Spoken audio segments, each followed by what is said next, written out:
Happy Women's Month to all the women out there in the entire world. But a special shout out to my mother, Imbokoto Yam. Enkosi Mama, thank you, mother, for your best advices. Thank you for your love. One of the advices that you have given me is in life, I should never ever settle for less. Enkosi Mbokoto Yam. Thank you, my rock.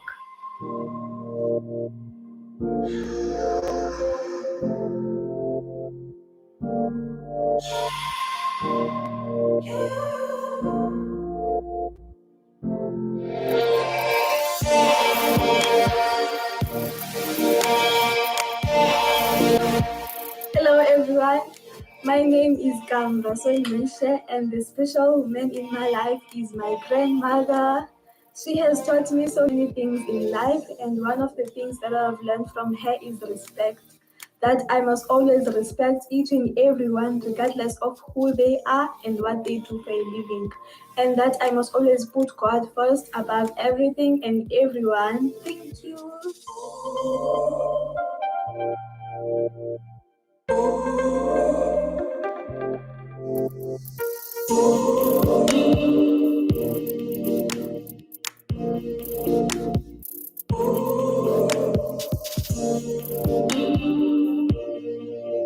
Hi everyone, happy Women's Month to every woman out there. I want to dedicate a special person in my life, which is my mom.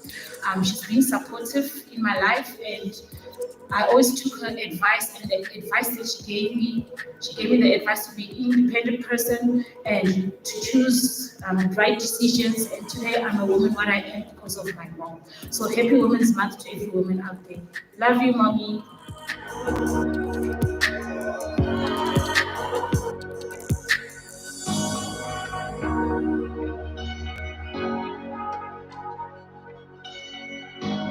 Hello everyone, my name is Linda Gushle. The special woman in my life is my mom. She is my rock. She is so strong. She told me that in each and everything I do in my life, I must be willing to learn. And she also told me that I must be careful of the decisions that I take in my life.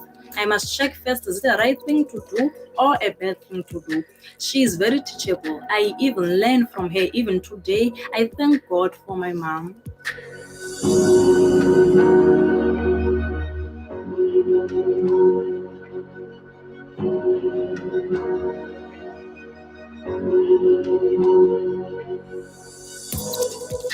This is a month of the women.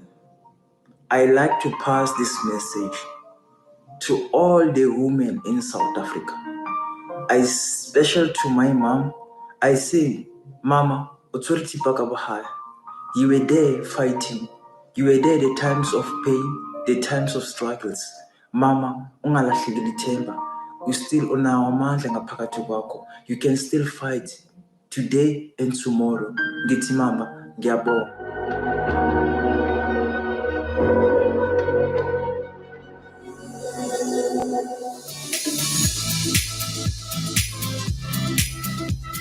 Hi everyone, I would like to say Happy Women's Month to all the women out there.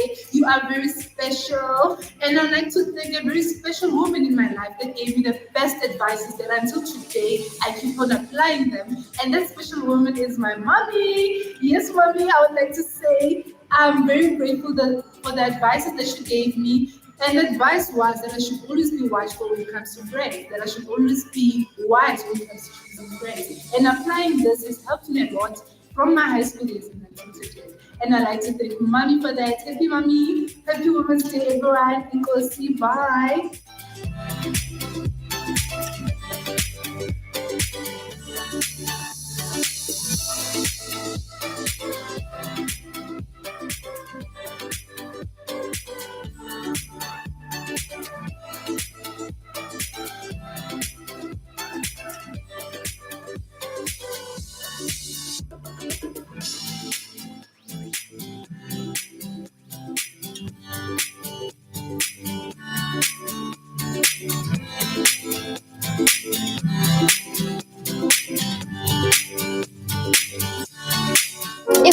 told you that there's a way to completely set your life ablaze, you would want to know what it is, wouldn't you?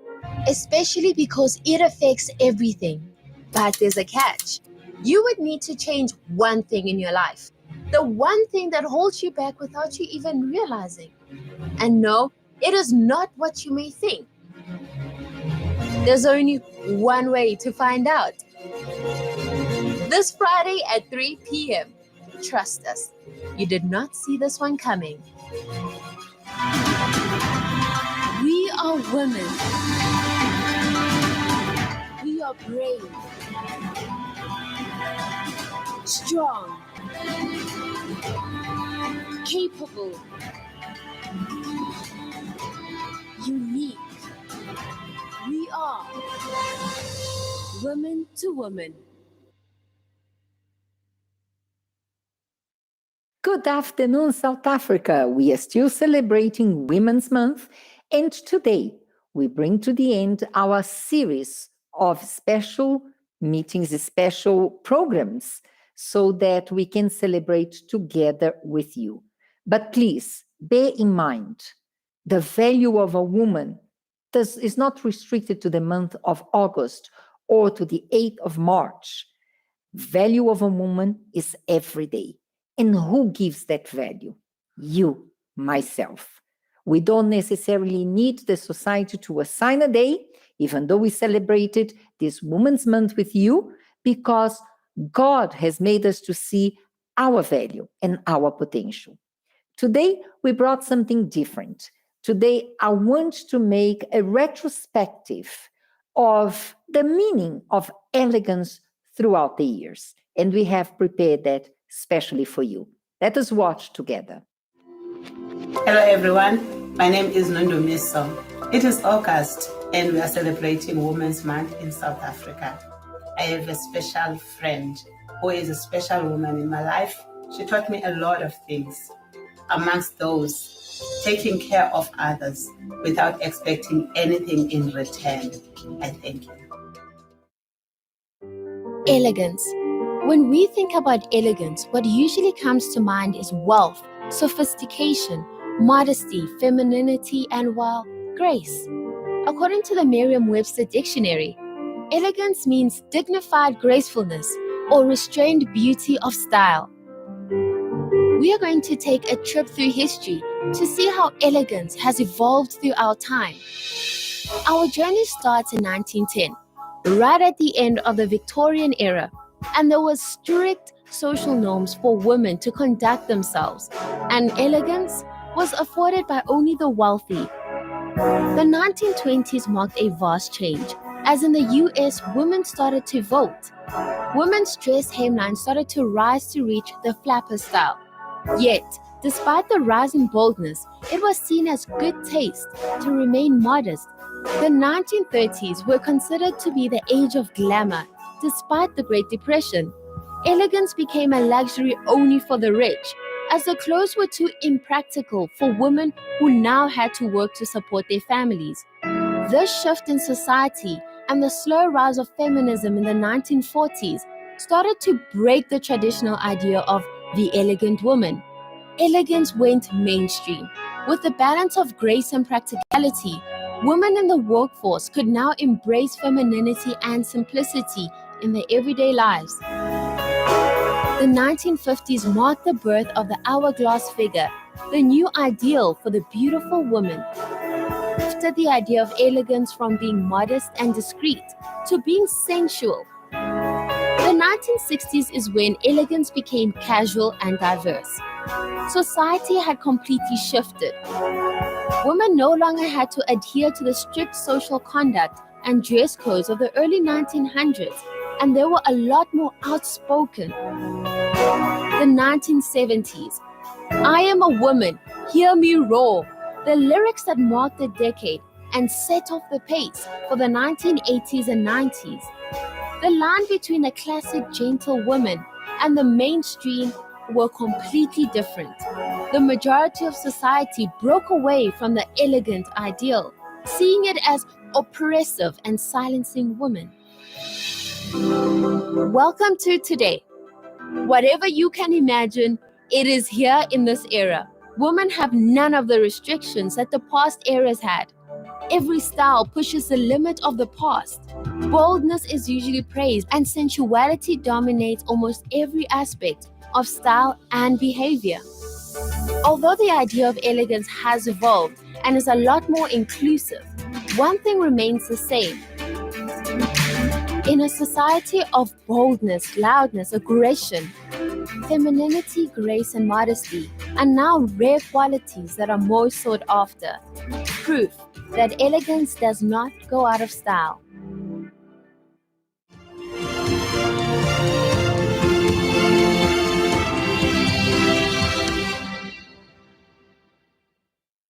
Very interesting indeed to see how perspectives and concepts have changed throughout the years.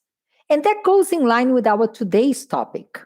Today, we are going to explore the concept of anchor relationships with a twist. We like twists. Our twist of today is, first, let us explore what is the meaning, the conventional meaning. Up to 2015 and backwards, when you would refer to anchor relationships, it would be a meaning of a relationship that is steadfast, that is firm, that has overcome throughout challenges and years. So everyone looks for an anchor relationship, that person that you feel comfortable with, that you can share your secrets, that you can make plans for the future, and they are grounded together. So that's the concept we had. And you can see we have anchor news, we have anchor stores in shopping centers, because they are more or less the columns of the program or the columns of that shopping center. However, the Gen Zs, can you explain them what the Gen Zs are? Okay, the Gen Zs, they are the latest generation. They were born not so long ago. They are about in their 20s now. So we know mostly about the millennials, which are the Gen Ys. Before the Gen Ys, we had Gen X. Before Gen X, we had baby boomers, which was after. Let us not go so backwards. So that was after the World War. But then now we have millennials and Gen Zs. So Gen Zs are the ones who were born within this whole hype of internet. They were born together with the internet, I can say, or they were born after the internet, because the Gen Ys, when we were born, the internet was not there. But as we were growing up, that's when the internet came in. So the Gen Zs were born inside of the whole era and the whole thing of internet. So the only thing they know is internet.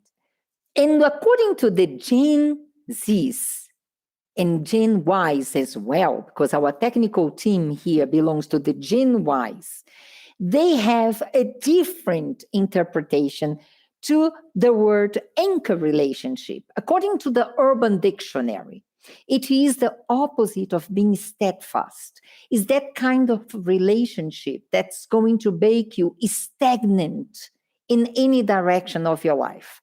So I know you understand what's an anchor relationship in the old concept, but I can guarantee we are going to explore the main kinds of relationships we have, the interactions we have in this new angle of holding one's back. And I think we need to start, and that's top of the list, with romantic relationships.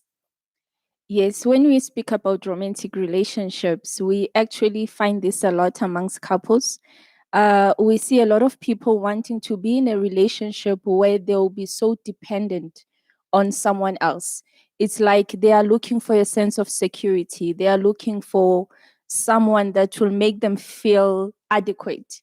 You know, they make the other person to be their anchor. They make the other person, it's like, I don't know if I can say it, like they are holding on this person. And sometimes actually when you look many of them, you actually see that a lot of them it's they had either issues or problems with their upbringing. how they grew up. And sometimes if in their families they didn't receive that much love or had nobody or were raised in a certain way, as they grow up, they only look for that person that will make them to feel adequate. They look for that person and they make that person to be like everything in their lives. They really hold on to that person. And in most cases, you'll see that the person who relates like that to the partner in their relationship, to some extent, they end up even draining the other person. And many times they don't even realize how much they are even affecting the other person. And you find that they think more about themselves. Everything is about themselves, what they want, what they think, how they feel. It's only about them. And yet they are looking to the other person and wanting from the other person, that person to be their anchor. But when that other person goes away, frustrates, deceives, or something happened, the person cannot, this one cannot move on in life. That's why it's an anchor. They've actually like made this person to be a center of their lives. So this person leaves them or this person passes away, it's like they've lost everything. They have no sense of living anymore. Some of them don't want to live. They really get stuck in life. They can't move forward. And there are cases of people as well, even committing suicide, because for them it's like, if this person is not here, then I don't see a point for living. They don't see hope. They don't see life beyond that person. So it's like they've made that person to be a center of their lives. Interesting. The second one that we want to highlight, it is about friendships. Okay, when it comes to friendships, we see that a lot because I remember that, let's say, before 2015, in the olden days, when our parents would tell us about their friendships, maybe they would say, "Oh, I've been friends with her for 20 years, and she knows everything about me. She knows everything about my life." And that back then was a beautiful thing. But today, when we have those anchor friendships, that anchor in a friendship, it might impede a person from moving forward because many grow up thinking that if she's my friend from primary school, or maybe we grew up together, then I have to remain friends with her. But we have to remember that people grow. As much as we outgrow things, we outgrow clothes, we outgrow I don't know, like fashion, we outgrow a lot of things. Mentally, we grow and we become different people. But a lot of people still choose to hold on to that friendship only because we grew up together, only because she's my friend. She knows everything about me. So how can I let this friendship go? But at the end of the day, that anchor is holding that person down because she's afraid to move on. She's afraid to start new friendships, even in the workplace or in church. She's afraid because she's thinking, what is my friend going to say? How is she going to feel about that? I remember in high school, we would always have this thing where if you are my friend, you're my friend for life. You are not allowed to have other friends. And back then it was normal, it was okay. I remember that in school I had friends, but there was a time where I outgrew them, and I think that was in grade 11. So I decided to be friends with another group that was to just hang out during lunch because I didn't want to sit alone. But then the other group complained that I was no longer hanging out with them during lunch. Why was I hanging out with this other one? But then this other group, they didn't like me as well. So I think grade 12, I decided that, you know what, I'm just going to cut this whole friendship thing. I'm not going to have friends in high school anymore. But we still have that, even as older people. We still have that. You can't be friends with this one. You can't be friends with that one because you should be my friend. So people are still having that high school mentality like, she's my friend, I'm going to be loyal to her. But what if that friendship is weighing you down? You can't find a proper job because, okay, if I find a job and then what is my friend going to say? How is she going to feel that I'm more successful than her? So people, they choose to bypass success. They choose to let go of success and new opportunities in life as well, only because of friendship. So that's how an anchor friendship can have a negative impact on another person. Can I say that an anchor friendship would also be the situation that will lead one to do things that she doesn't like, she doesn't approve, it doesn't even go in line with her Christian faith, but for the sake of that friendship, she is so centered in that friendship that she prefers to trade her values, to trade her choices, just to follow that group of friends. Yes, it happens quite a lot, because a lot of people in their minds, they are like, but we've been friends for so long. We are BFFs. No one understands me as much as they do. So there's that sense, like that unwritten rule, that we have to be loyal to each other. We cannot turn our backs on each other. So even if it comes to faith, even if it comes to things that will help us to grow and to mature, but because there's this unwritten rule that they are going to be my friends forever, because even as children, like, you are going to be my BFF, you're going to be my BFF, and then I don't know, they make like fake signatures or fake contracts or something, like, okay, let's shake hands on this, we are going to be friends forever. And that impedes a person to even find good things in life, like to even follow God, to say that I'm a Christian. And we know that when it comes to Christianity, there are friendships that we have to let go of. That is part of the Christian principle. We there are relationships, there are friendships that we have to let go of, but because of that unwritten rule, to say that but what are they going to say when I turn my back? And some of them, it's like, but I am taking care of her, so I'm going together with her to these things only because I don't want her to get into trouble. So I'm going to be her anchor in this. I'm just going to make sure that she doesn't fight to the wrong people. I'm just going to make sure, I'm just going to go with her to these parties so that she doesn't get into trouble. But at the end of the day, we both get into trouble. So no one, we started first as being anchors, but now we are pulling each other down. So in that way as well, it can be the negative side of an anchor friendship, when you can't like speak about your faith, when you're afraid to speak about what you believe in, and you feel like you have to be loyal to her, you have to go with her to these places, to these parties, you have to drink with her because we made a pact. Remember, we're going to be friends forever. Did any of you had any anchor friendship? I think I did in the beginning, but then, like as Tammy said, when it came to my faith, I had to cut it off because it wasn't beneficial at all. Because everything that anchor relationship brought into my life was a contradiction, and as Tammy said, it becomes quite challenging when, especially, it's someone that you've been with for a very long time in your life. And as she said, there are these unwritten codes, like, if I do something wrong, like, you have to have my back. Even if it contradicts, like, my faith, my belief, I have to just be there. It's almost like when the person, and funny enough, with these anchor relationships, when they are with a crowd that they love and they have more fun with, they leave you behind.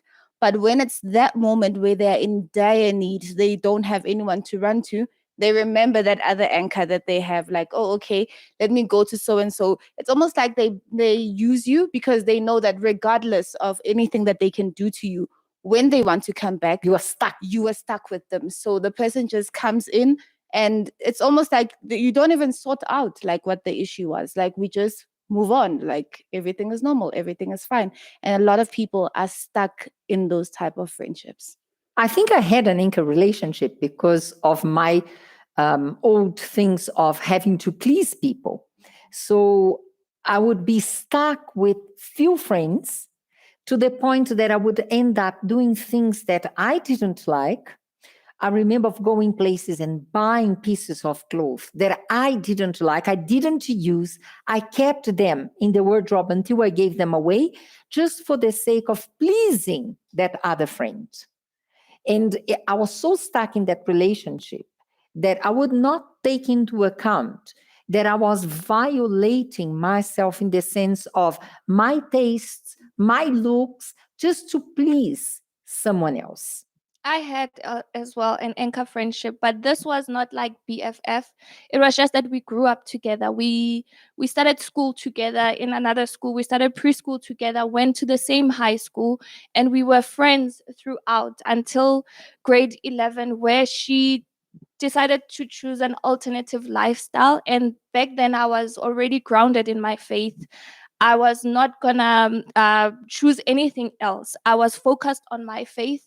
And it was then that I decided. I remember that a lot of people would never, whenever they would ask, like talk to me, they would ask, but where is she? We grew up together. Like we were that close. Like when people saw me, they saw her. But then grade 11, she decided to choose another way. And I was like, okay, I'm just gonna cut this here. And I remember telling other friends of mine, like, she chose this lifestyle. I don't like what she's doing. I'm not gonna be friends with her anymore. Those words came out of my mouth, and they were like, Tammy, you are not a true friend. And I said, when it comes to my faith, I'm sorry, I'm not gonna make room. I'm not Compromise. gonna compromise. And that was the end of our friendship. She knew it, I knew it, and that was it. I could say that any anchor relationship, we could say it's a synonym to compromise. You compromise for the sake of that relationship.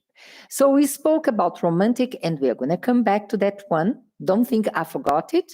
We spoke about friendship, but we also see this anchor relationship in workplaces. Guys, in the working place, there is always one that is this anchor person that will pull back and will stack the whole team. And I hope none of you is, however, reflection. But then the team has a brilliant idea, maybe one. I have this idea, and they share. And that person who is the anchor will say, no, I don't think it's going to work. Don't share it with anyone.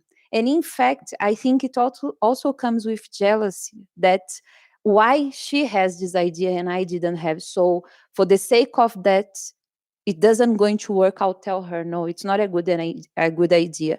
And for example, a boss arrive and the person is always there, is today, it's a bad day. He didn't greet us, something is wrong. And that environment starts to be that tense, what is going to happen. And in fact, is one person that is bringing this animosity, that is bringing this environment and making that the whole place should be this anchor that's stuck, so they can't progress, they can't go forward, they are negative. The person who has this anchor profile, she is normally negative, she's only see the negative side. It's now the pandemic, what can we do? They never think we can create, we can innovate. No, it's the pandemic, what can we do? We need to be stuck here, we have nothing to do. You see, while we see people, other working places moving forward, even with the struggle of pandemic, COVID, but they're creating new ideas, probably because they don't have an anchor person in that environment. So in the working place, if you don't watch, you are just getting involved with cheap talks, and you end up just believing you have a brilliant idea, God gave to you something new. And with friendship, if you share with your friends at work, they will always make you to stuck, not believing that your idea is good enough to move forward. We always learn the concept of teamwork. So when we have salespeople, they have a team that they work together and they project to bring the sales of the company in that month to double or on a higher position. But if you have someone who is an anchor, the whole team will be affected. The more the others try to work to compensate for the loss of the one, in an overall result, they will not profit, they will not exceed. It's hard to work with someone who is an anchor in business, but worse is if you realize you are the kind of person, because you are frustrated and you frustrate others. And of course, you don't make the company profitable, and your job will be terminated, but others will also pay for your attitude. And they always say that I'm being realistic. Someone has to say it. Someone has to be realistic in this group, because all of you are dreamers. You think that this is gonna work. It's not gonna work, and they come up with every negative scenario that they can come up with. But they are, in their defense, they are being realistic. They're just helping the group, but they are pulling the group down. Interesting, huh? Do we have anchor relationships in families? We actually do. And that's one thing that in Africa, our African continent, I believe a lot of people suffer from without even noticing that it's actually anchor relationships. We have, as we spoke in the previous shows, we have the Ubuntu thing, helping each other out. And at first, it started out good, as we spoke about what the anchor meaning was before 2015. It was something good, it was something admirable that when one grows up, you don't just forget about your family, but you always remember to take care of your family. If there's need, you do that. But along the years, it ended up now becoming something horrible. I think nowadays they even call it black tax, whereby now you have to constantly look back. And now we find a lot of people, instead of progressing in their own lives, they're busy working backwards, because instead of that person building a new house, they will always be told, how are you going to build your own house if maybe your mother's house is not complete? If your mother's yard looks that way, how are you going to buy new furniture if you didn't even buy anything at home? So we have this thing as well in the African culture, where when you work, your first salary has to go home. So you work that entire month, and no one actually calculates at the end of that month if that person needs transportation money, if they need to buy something, because it's your first job. But in some families, it's like that. It's mandatory. Every child knows, my first salary, all of it, not a part of it, all of it goes to my parents, and they decide what to do with it. But when you stop to think of it, the more this culture continues, it's almost like we're working backwards, because people aren't able to progress in their lives. And some are so anchored in their families that it comes to even the choices of their future. The person wants a different wife, or wants a person that has different values or different mindset.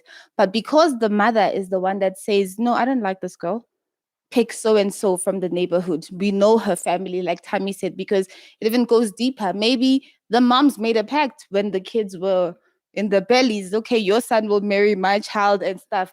But no one now, because you guys made your pact in 1970, whatever, you forget that in 2021, those kids have different values. They don't like each other. They don't want to get married. They might have grown up together, but there's nothing romantic. They are friends. They are friends, and that's it. But because now of these anchors in families, especially in Africa, where people love their families sometimes even much more, I'd say relatives, because even the meaning of family is twisted. People forget that family is, when I got married, my family immediately became my husband and I.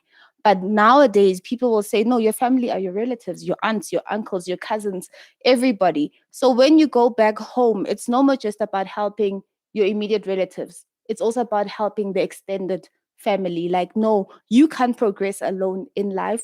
And what about the rest of your family? So even when you move on, maybe to a new suburb, a new city, and all of that, you can't do it in peace. There always has to be something, almost like you're paying at home, just to make amends, to say, okay, I'm moving to this big house, but because I'm moving to this big house, I'm going to build extra rooms at home. And that holds a lot of people back and leads them to a lot of debt. Because when you're there busy satisfying your family and doing all of those things, no one actually calculates how much is that person spending. Is it really realistic for them? Because when the family member dies, now there's the issue again. That person that was so anchored in that family, when now they have to seek support from their own people close to them, they're unable to do so because they kept looking backwards and supporting only their family. And it causes a huge mess, because it even boils down now to the workforce, as Silmara was speaking, where now there's the whole nepotism thing in the workforce. Why do we have nepotism? Because someone's uncle said, no, you are now the manager of that company. I have a son that I want you to bring as well to work there. Even with university, no, you can't be. In the past, we used to say families used to cherish the first child that gets into university. But nowadays, it's okay, you went to university, Tammy. So now it's your duty to make sure all your other siblings will go to university. But you ask yourself, but what about those people's parents? What are they doing? What are they putting in? So it actually starts most of the time from home, because there's those relatives that are just draining their leeches. Like I always said in the past, they know the time to come. We have people that only visit family when they know it's close to the paydays. The other days, the uncle, the aunt does not come. Or they come close to dinner time when they know it's time to eat. That's when they show up. When there's funerals, when there's some gathering, that's when they show up, because that person is actually an anchor in that family, and people know it and they're tired of it, but they just hold on because they feel that they can't do anything about it. We could say that she is an anchor in that family, but the family is also an anchor in her life. And I want you to make a disclaimer here before you get upset on us. We are not saying that parents should not help their, children should not help their parents, that when families go through any sort of financial trouble, there should be no assistance. That's not what we're saying. We are Ubuntu. We are family-based communities. But what we see is that the family is dependent on this person only.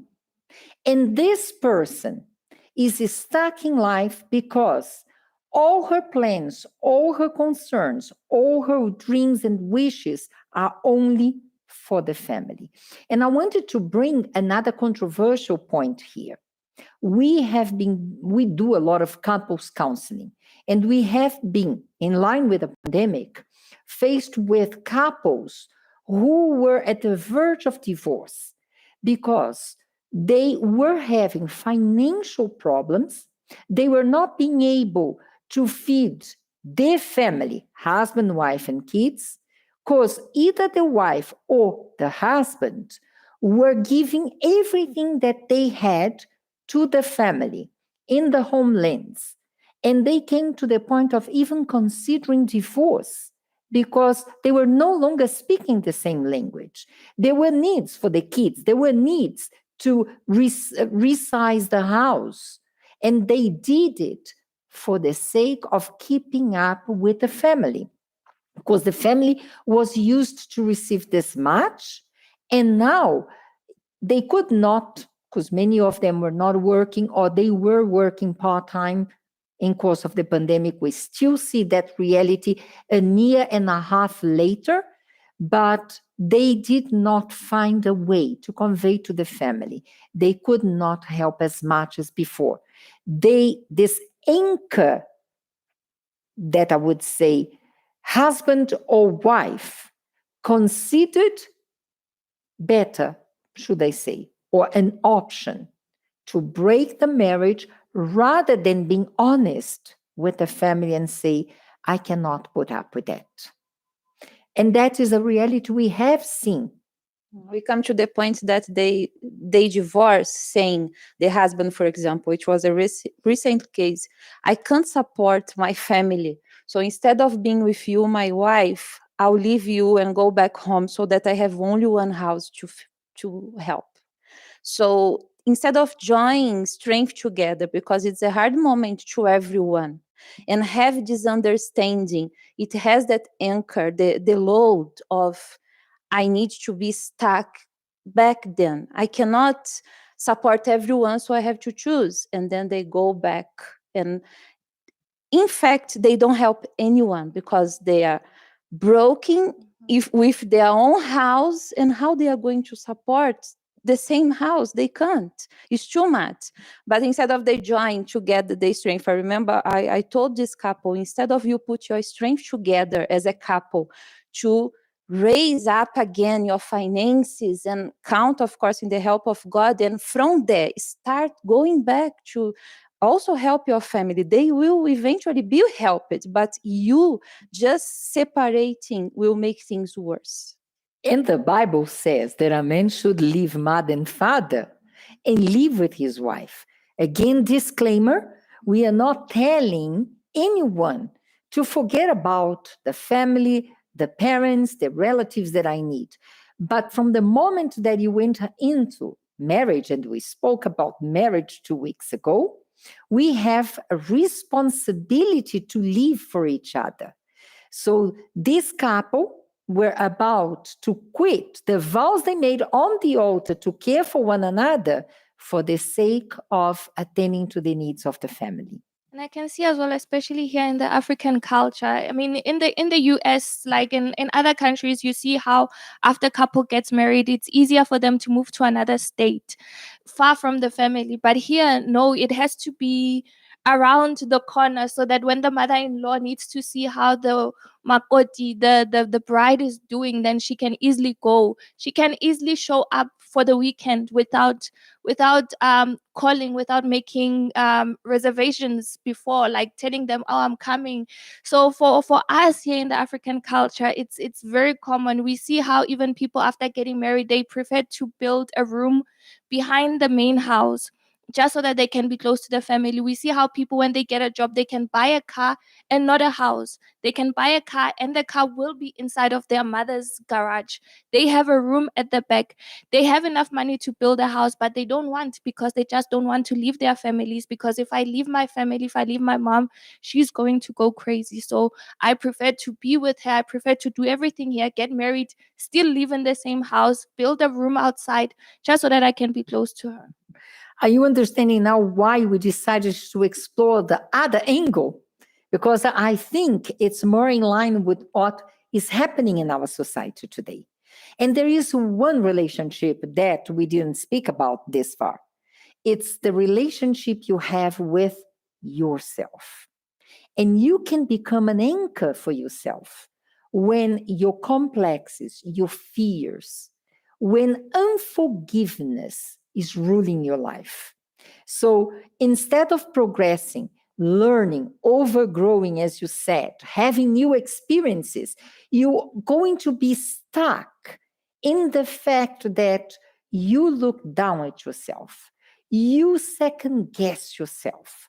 You are full of complexes and inferiorities. People may come and say, you are beautiful, you have a potential, you can conquer the world, but you don't believe. You have made a wrong decision in the past, you paid dearly for that. You came to church, you asked for forgiveness from God, but you are still struggling about forgiving yourself. And that unforgiveness is being an anchor in your life. You can't progress because you are always looking back and you judging yourself for what happened in the past. You're not giving yourself an opportunity to new experiences. You made wrong choices, you repent, and now that you have the opportunity to make new choices, you are always looking at the wrong choices you made. It brings insecurity, it brings doubts, and it makes you not to love yourself. So being an anchor in several relationships, love life, friends, work, family, is very complicated. But worse is when you became your own anchor. You don't give yourself the opportunity for new beginnings. I said we would explore more about the romantic relationships, but I like to give examples. We have given examples in all that we discussed, but we brought Nomsa today here because she is the wrap up, the summary of all these anchors. Nomsa, would you share with them the anchor you had in your life, in your love life, that then it went to your family, to church, and to yourself, and how you broke through? The floor is yours now. Okay, so this started obviously with me getting married. Um, you know, you get married, let me say you're in a relationship, you get married with this person. I, for one, and I believe for many people out there, you don't get married to someone, at least that was not my case. You don't get married to someone just for the sake of getting married. You are getting married to this person with hope, of living the rest of your life with this person, having a future with this person, being happy with this person. and so on. Okay, I think I'm getting lost. Sorry. Yeah. It's an anchor relationship in old days, Yes. but that was not the case. Okay, sorry, I can continue from Yeah. here. So what happened was I was in this marriage for 3 years. But you didn't actually. mention you married in the church. Yes. I found this person in the church. I was already in the church for many years. So, and he was in the church as well. And, finding someone in the church, you obviously think, this is going to work. We have a future. We have a future. You don't think, of course, we will have problems here and there, but, you're not hoping for worse than that. So it happened that I think it was in the second year of the marriage that I actually began seeing something was wrong. The distance, the coldness, and being someone who is in the church and asking him, okay, what's happening? What's wrong? And he would always make excuses. In the beginning, was a lot of excuses. It was not because of work, mainly because of work. Work is far, work is like this. No, I have to put in extra hours. We are working night shift and things like that. And the funny thing was that I would always say to him, okay, no problem. We are going to pray about it and ask God, and God is going to answer. And I don't know if this was the way for God to reveal what was actually happening, because it's like with every excuse that he was bringing, uh, and the prayers that I was making, God would answer immediately. It's like if he would complain and say, no, I cannot go to the church because I received a promotion, which was also a promotion that we had prayed for. I received a promotion. Now I'm working extra hours. The work is far. And when we prayed, it's like immediately God will move him from there. So it got to a point where I saw that the excuses not are adding not, up. yeah, it's not adding up. It's not actually what he's saying. So these are just excuses. There's something more than that. I began to notice friendships as well. Remember, this is someone who was in the church as well, in the same faith. Language began to change. Friendships that he had began to change. And I noticed that the friends were people who were not married, they were single, all of them. They were single, living their own life, free life, doing whatever that they want.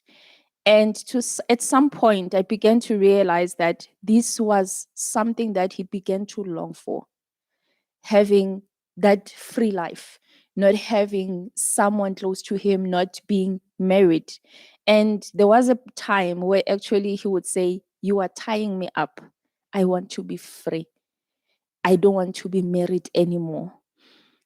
I didn't, before, actually, let me just go back a little bit, because remember when I was speaking about the signs?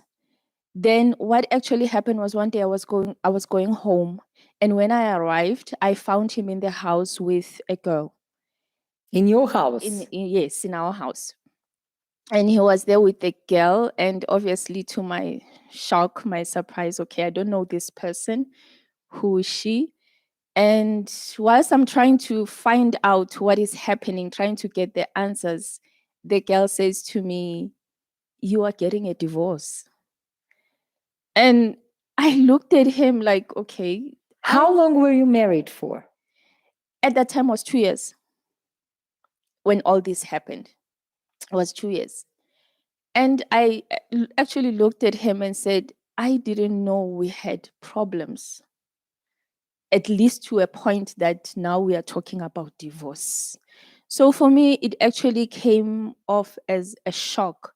Though I was seeing those small signs that this person is changing, is no longer the same. He's different. There are things I can't put two and two together. Then later on, we spoke about it, and at some point, I actually thought, everything is okay. Now we are just in a phase of trying to sort out whatever had happened After there. that episode. After that episode.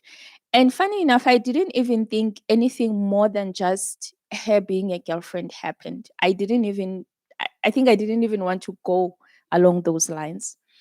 And in that moment that I'm thinking, okay, now we are trying to sort things out. He asked for forgiveness. Okay, we are trying now to move on. We had a night vigil, I think 2 weeks later. We had a night vigil in the church, and he made another excuse about work and he couldn't go to the night vigil. The next morning, night vigil finishes, I go to the house, and the first thing that I see was clothes everywhere. Everywhere.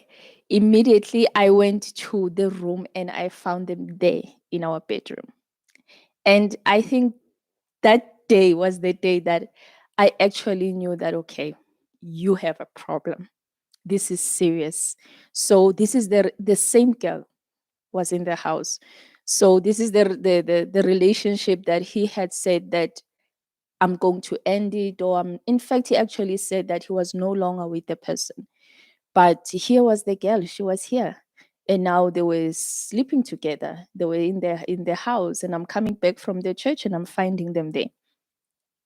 So after that, okay, the girl left, and then it was just this on and off thing. On my part, I think I was more, the first thing with me that I thought of was I have to fight for my marriage. And I would say it held me back in a sense that I spent 1 year I think 1 year and a half fighting for a marriage that he wasn't fighting for. So, in a sense, I was fighting alone and it was draining. It was draining. He became an anchor in your life. Yes, it was exhausting. But for a while, I kept going, believing, trusting things were gonna change. And what was happening? Sometimes I would go to the church. People in the church knew what was happening actually, because sometimes they would see him outside with ladies outside, and I would be there in the church. So people would look at me like, sometimes I had people who would approach me, "Are you okay? Are you fine?" And I'll be like, "Yeah, I'm okay." Because sometimes I don't even know what it is that they saw there outside, until I actually figured out that uh, many people were seeing him outside. Sometimes even on a Sunday morning, they saw him somewhere with girls. And I remember one of the ladies in the church who had said that, "No, he's having a relationship with my sister." So it wasn't just one person, it ended up being a lot of people that he got involved with. And during this period, I am trying to fight for this marriage. And as I said, that there was a time that he had said, "You are tying me up. I want to be by myself." There was a time that he actually threw my clothes out, forcing me to leave the house. And at a time that I eventually went home and stayed at home, I think that was the worst time, because I began to, in a way, shut down. I didn't want to sit around my family members. I couldn't be close to them. I wasn't really communicating with anyone. I didn't want to talk to anyone. I wasn't eating. My day would be going to the church and coming back. I couldn't work because of the strain, or I could say the stress levels that I was going through at the time. Now, notice, she became her own anchor. Yes. What was the battle inside? What were the thoughts? Yo, Miss Marcia, I didn't even want to think. I didn't want to think, because like, whenever, let's say I'm sleeping, you go to sleep. The following day, when I wake up, or anytime when I wake up, it's like my eyes are closed, I'm sleeping. My mind wakes up first before my eyes. And immediately, my mind takes me back to the problems, to what was happening. So I did not want to think, because it was too painful. I didn't know how to deal with it. I was constantly in tears. I was crying like all the time. I remember sometimes for me to be able to, if I had to take a taxi, I had to look for a taxi that was empty because I needed to sit right there at the corner because I never knew when I was going to cry. Tears would just come out like uncontrollably. So I needed to have a tissue with me, something with me, because I didn't know what was going to happen. So that it became my life for over a year. I was living like that. And when I would come back home, when I was at home, the only thing I would do would be to sleep. I had to force myself to sleep because I had to forget. I did not want to think because thinking was too painful. So I was always sleeping. I hardly would eat anything. And I think I was more comfortable whenever there was no one in the house. But still, even if there was no one in the house, I wouldn't be like be around the house. I would prefer just to be there, How in the long did house. it take? And you eventually got a divorce. Uh, I think was 2 years from the time that I learned about him wanting to file or him having filed the divorce. It took about 2 years to be Did you exact. come to that crossroad of blaming yourself or finding the reasons why? Were what was he lacking in you? That kind of self-confrontation. I did. I did to some point because in my mind, remember when I heard about divorce, I was not even getting it like, but why? We didn't have problems to a point of divorce. So it came to a point of now looking to myself. And I think also because there were moments where he would compare me with the other lady that I had found in the house. And he would say, she's like this, you are not like this. She has this, you don't have this. I was in between jobs during that time. And he would even compare me with this same lady because the lady apparently had a good job. They were actually working together. So the lady had a job at that time and the lady was driving. So he would make such comparisons that at some point I actually looked at myself and say, okay, Nomsa, why are you not like this? This is happening because it's your fault, because you didn't fight hard enough, or you didn't conquer this, you didn't conquer that to make him feel like, okay, this is my wife. So, it became like that to a point that I saw it worrying my mom as well. My mom really got stressed by the whole situation because every day, whenever my mom would come back from work, she would come to the room and she would just call out my name. And when I answer, she would say, okay, I was just checking if you're still alive. Because the situation was so bad. I was always just there, lying down, not doing anything, not wanting to do anything. There was a point as well where I would just look outside the window and thinking, what are people going to think? Now, remember in the church, almost everybody knows. I used to look at the chairs in the church and feel like everybody is happy except for me.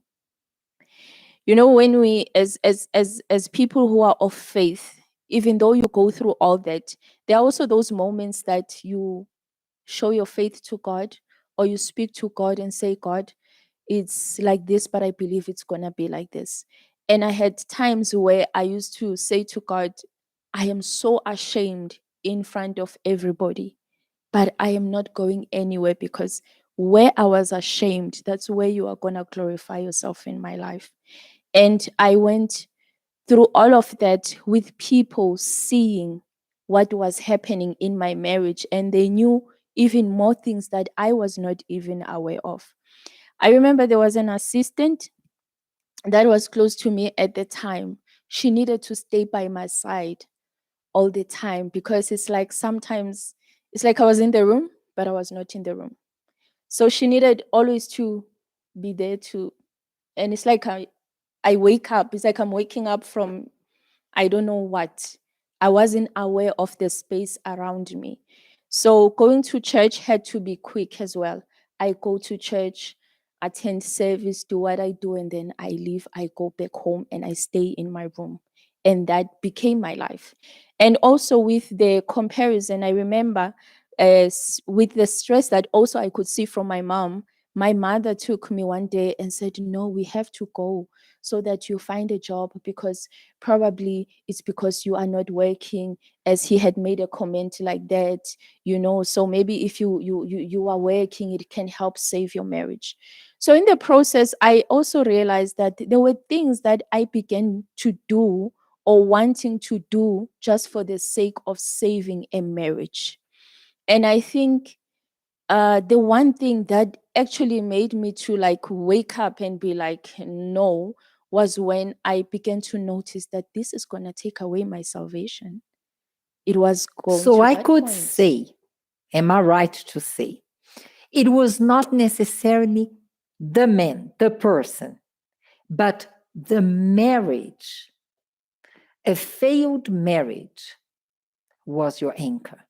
Yes. That made you to be an anchor for yourself. For myself. Yes. And it went to the point of stacking, making your spiritual life stagnant. Yeah. It was spiritual. It was in every area, Miss Mas. Because I remember there was a time that I actually got a job.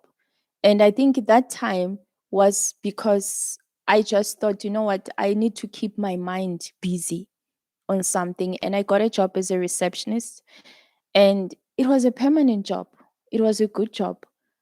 I couldn't keep it because of the pain, the stress, the thinking too much. Because now it's like in my mind I was blocked. My mind was locked. I could only think about this thing that is happening in my life.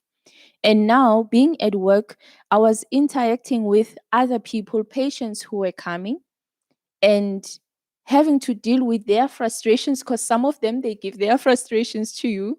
And at that time I'm thinking I am also going through my own things. And one day it became so much that I had to actually, my boss was very understanding at the time, and he actually gave me time off. But it took so long that eventually I could not even go back there. How many years from when this happened until you broke through and you built your life? I can say almost 3 years, because it was at one point where I was lying down in bed in that room that I began to ask myself, actually, when a year had finished and another year was about to finish, like I'm seeing years passing by, that's when I had to ask myself, are you going to live another year in the same way? Where is this person? What is he doing? He's living his own life. He is happy. He's doing whatever that he wants to do. And this is where you've been. Your life has been stuck. Nothing is moving forward. And one of the things that I noticed as well, crying too much made me to even have challenges with me thinking, because now it's like my brain would just stop, would just freeze, because I can't. It's like sleeping too much. Now I'm training my brain not to think. I'm training my brain just to be closed up. And that was another thing that I saw, that it affected me from what was happening. So on that day, for me, that was the day that actually was a breakthrough, because that day immediately after I noted all those things, I remember saying to myself, Nomsa, it's either you die in this situation or you stand up and you fight for your life. Immediately that day, I stood up and I went to sit with my family. That was my beginning. I began sitting with them. They were actually shocked, but at the same time, they were afraid, I think, to ask, okay, what's happening? Okay, today she's sitting with us. But I could see they were surprised but happy at the same time that I was there, because I could also see, and I asked myself, Nomsa, what are you doing to your own family? This is what I was doing to my own family, to myself and to my family. So from that day, I began being around them. I would look, remember that window? I would look outside the window and I told myself, I don't care what people say. I don't care, because at home it's a main street. So you just get a taxi here at the gate. And I remember the first time after that decision and I went to take a taxi, I actually remember looking around and I said, I don't care. They saw me going out with a white dress and now they are seeing me. I'm back home. And the same words that I used of being ashamed in front of everybody, I used it there and I said, God, you are going to glorify yourself. Did you have any idea what God would do in your life? No. So No. now I think we need to tell them the good part of it, because you probably are also almost in tears, but there is a bright side to that. When the anchor was lifted, from her love life, from her spiritual life, from herself, God was able to make everything new. Really it was God, Miss Marcia, because I remember we were in a boat once when we went to Israel, and Miss Chris was reading a message that was along the lines of what was happening in my life. And Miss Marcia came to me and said, you see, Nomsa, it's not up to you, it's up to God. And that time I was like, oh God, I don't, because I think after what had happened to me, there was actually a vow that I made with God. And I remember after coming out from that situation, I said, God, only me and you. Only me and you. I don't want a relationship. I don't want anything. Only me and you. She replaced the anchor. Yes. Of frustration now, the singlehood. Mm-hmm. I really did. And funny enough, it was on a boat that the anchor was lifted. It was in the Galilee Sea in Israel. Yes. We went with the Godlywood first trip to Israel. At least I knew by then that it was so deep rooted in you. Yes. So, it was still, I normally, I don't know if I'm making a joke out of this or it's just the fact that it makes me to laugh or smile at how God works. That, I began to be in so much in this relationship with God that I wanted nobody else there.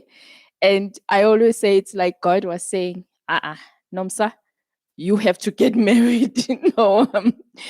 Because if it were up for me that time, I was like, I'm happy. I'm okay with God. Like, I don't want to get married. So when that part of my life happened, and I remember the first time my husband approached me and he asked for my numbers, I looked at him like, who are you? My numbers. And he was like, okay, sorry, I can see that you don't want with your numbers. And I was like, of course, I'm not going to give you my numbers. And he said, okay, I think I have to speak to Bishop. I said, which Bishop? My Bishop. You are not going to speak to my Bishop. I don't know what I was thinking. So protective. Yes, I really don't know what I was thinking, what was happening that time. But, looking back, I see that God was in control. God was in control. In my eyes, I saw a divorce, but I believe in God's eyes, he saw it was him protecting his child. So we see things in one way and God sees things in another way. And sometimes we don't know where God is leading us to, but there's always hope in God. There's always, there's always confidence. There's always trust in God. You'll never fail. Sometimes it can take so long, and that is us. That's our human side. We look at time, oh, but it's taking long. Oh, but it's taking this, but with God, when the blessing comes, it's from God, and you find even the joy in it, that it's from God. It's like it comes with a stamp. So let me cut the story short. God did not only give you a husband, he gave you a man of God, and he called you to serve him on the altar and to help women out there who might be exactly in the same situation right now. So just after this program, you can send a private message to Nomsa. You can use our WhatsApp number because maybe you are going through what she had been through. And what we can tell you now is God wants to lift this anchor from your life. And this is what he did for you. That's what he did, Miss Mars. Is your husband your everything now? God is my everything. He's my everything. Because I see God as the one who provided everything. He's the one, like, I can lose everything, but not God. Definitely not God. And because your marriage came from God, now you're building a steadfast relationship. How long are you married for now? 8 years. 8 years. So we're going to call for the break now because I think we had all that we needed. And after the break, I would just need to add the concept, the meaning of anchor in the Word of God. Stay tuned. Hello everyone, my name is Samantha Davis and we're in the month of August and we're celebrating women in South Africa. So there's one special woman I would like to celebrate and that is my SSO, Miss Cheryl Martin. She has taught me phenomenal things, but there's one thing that stood out the most is that be the best you can be. She also noticed that I was hard on myself, but she said, we're bound to make mistakes, so learn from it and embrace yourself. So for that, I like to celebrate her and I thank you.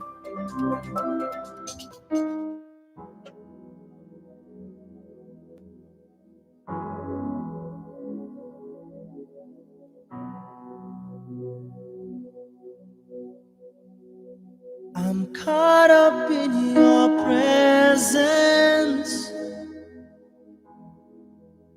I just wanna sit here at your feet.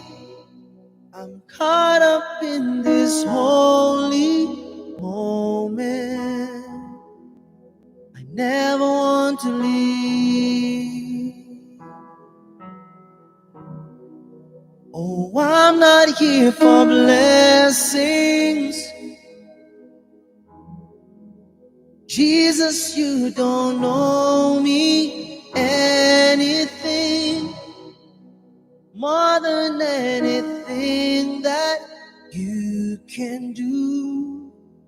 I just want you.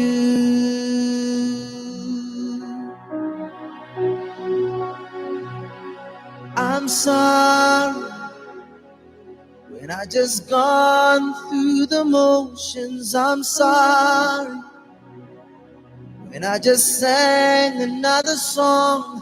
Take me back to where we started. I open up my heart to you.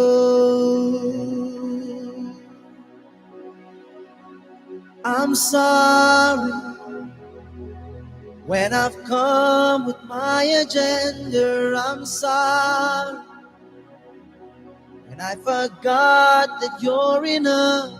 Take me back to where we started. I open up my heart to you.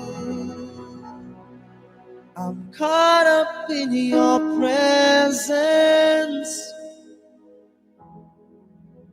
I just wanna sit here at your feet. I'm caught up in this holy moment. I never want to leave.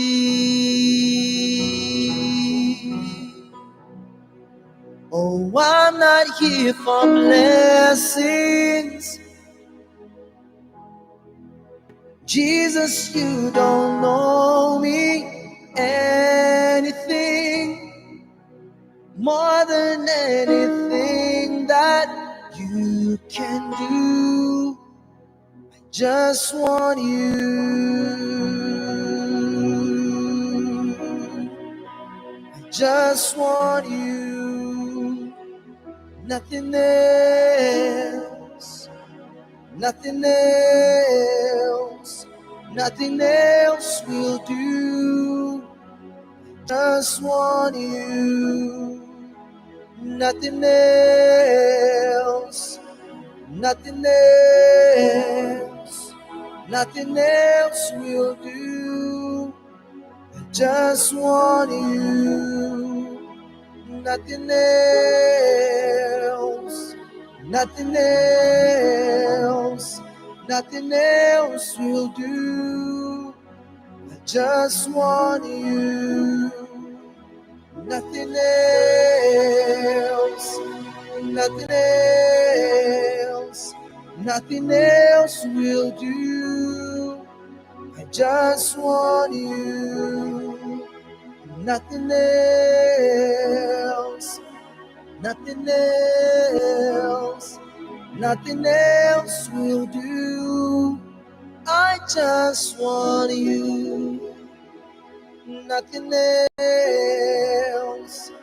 Nothing else. Nothing else will do.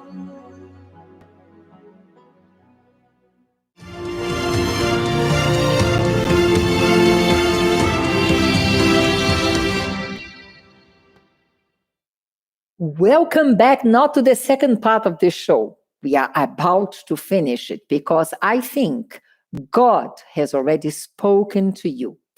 I asked you if you knew the meaning of the anchor according to the Bible.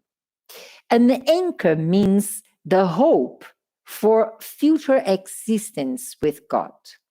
It's a symbol of steadiness, hope, and faith.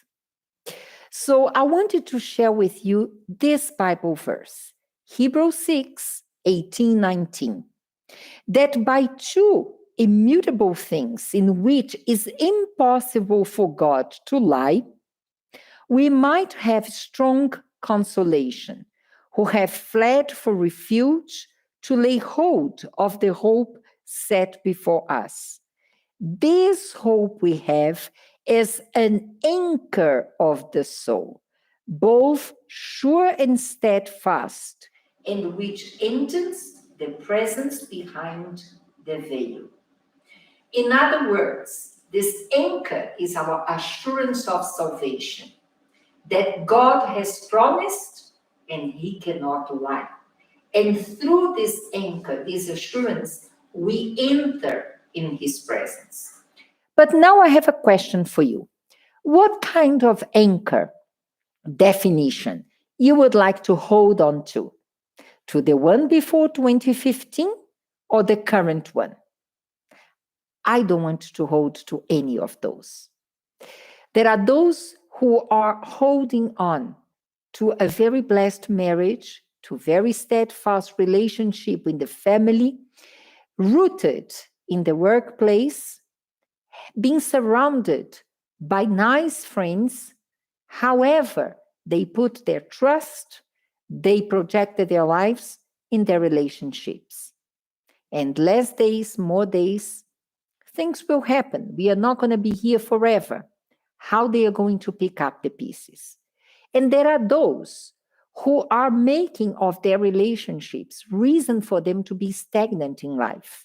We explore that. What I want to propose to you is to make the Word of God and God your only steadfast relationship. He gives you the courage to cultivate, and he also gives you the courage to move on. So my anchor is God alone. And I want to invite you right now to make of God your anchor. You are happily married, you have a very good family, or you are on the other side, experiencing frustrations that are holding you back. You're going to trade that for God in your life. We are going to pray for you so that from this moment on, you're going to use exactly this Bible verse that reads again. This hope we have as an anchor of the soul. God is the only one who should hold us. Nothing else, no one else. If you need this prayer, close your eyes and pray with us. My Lord, I ask that you accept right now this trade that we are all making. It is unacceptable that we see how people have misplaced their anchors in life in all sorts of relationships. But with today's topic, you have once again opened our eyes and shown your people at large that you, my Lord, have to be the sole anchor in their lives. So we ask that you take each and every one of them. And if there are those that they still don't understand, we know that your word has no bound, but that you can continue even after the show speaking to them so that they may have everything well in their lives and be steadfast in your word. May we never be ruled or controlled by concepts of men or the world, but always your word. We ask all of this in Jesus' name. Amen. Amen.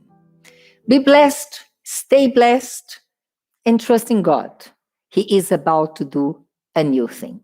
We see you back Friday, 3 p.m. Until then, God bless you. Bye-bye.